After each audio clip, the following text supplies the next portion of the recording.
Okay, I'm going to do my best to give you a bit of an overview, a rundown on how email contact forms work and how to handle the emails that you get through the contact form on your website. So we're at my website right now, and I'm just going to run through and show you what happens here. I'll fill in the fields that need to, and I'm going to send from a couple of different people. So this is the email that I'm using, and we'll answer the question and we'll press send.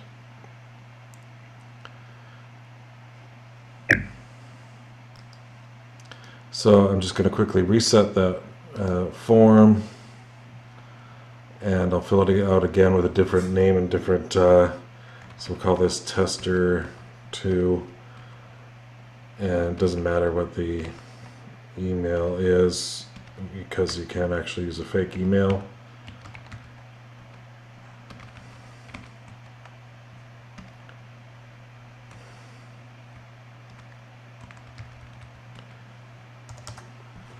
And we'll send that one as well. Now, the way that this works is on the email form, and this is the back end of my website, and it's be very similar to the back end of yours as well. Along here you'll see on the left hand side, you'll see from the dashboard forms, and go to all forms, and here's the email form that I'm working with, and this is the form settings. The form fields are what the areas that people will actually fill in, so you have name, email, phone, and message.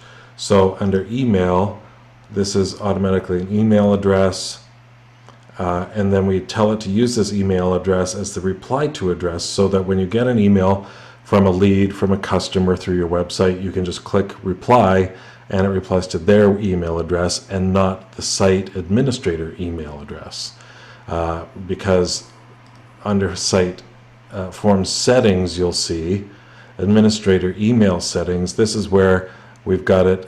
This is where the email address is being, the email forms are being sent to this address. In my case, in your case, it'll be whatever email address it's sending it to in your case.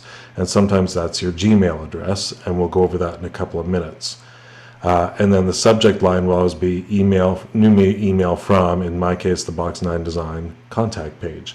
So I'm on a Mac and I'm using Thunderbird email. So I'm just going to bring in my email client here, and so you can see here we have two emails. One, they both say new email from the B9D contact page, and this one, the from email is from the email address that the person entered.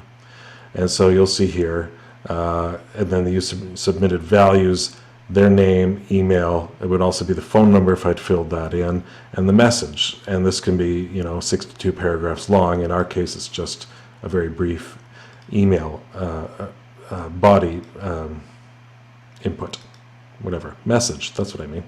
So if I click reply, this is where some people run into an issue. Click reply, and my reply window comes up, and it wants to reply to the site administrator email rather than the email that was input in the form. So unfortunately, there's not much we can do about this. It's not the form itself that's having a problem, it's the server that's having the problem. And it tends to not like Gmail addresses and Hotmail addresses, things like that, anonymous email addresses where it's really easy to send spam.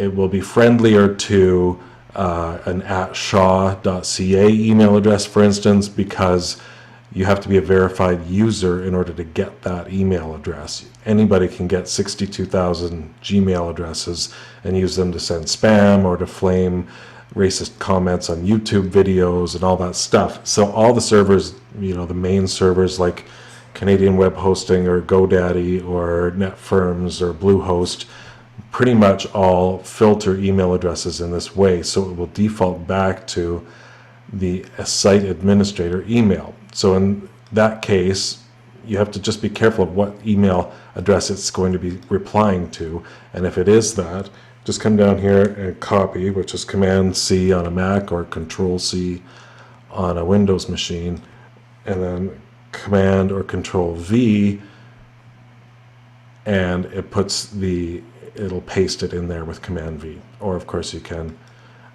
right click and copy, right click and paste. So let's see if it did the same with this one, which has, oh yeah, it has a fake email address. So if we reply again, so I'd have to paste this, copy this, and paste it up here. Now, second issue is if you are using a Gmail account, for instance. I have all of those emails being forwarded to Gmail, and as you can see here, I've got one conversation with 3 emails in it. However, those are all different contacts from my contact form with 3 different email addresses. So, but it's putting them all in the same conversation because they're all coming from info@box9design.ca. If this is happening, what you have to do is go into Settings,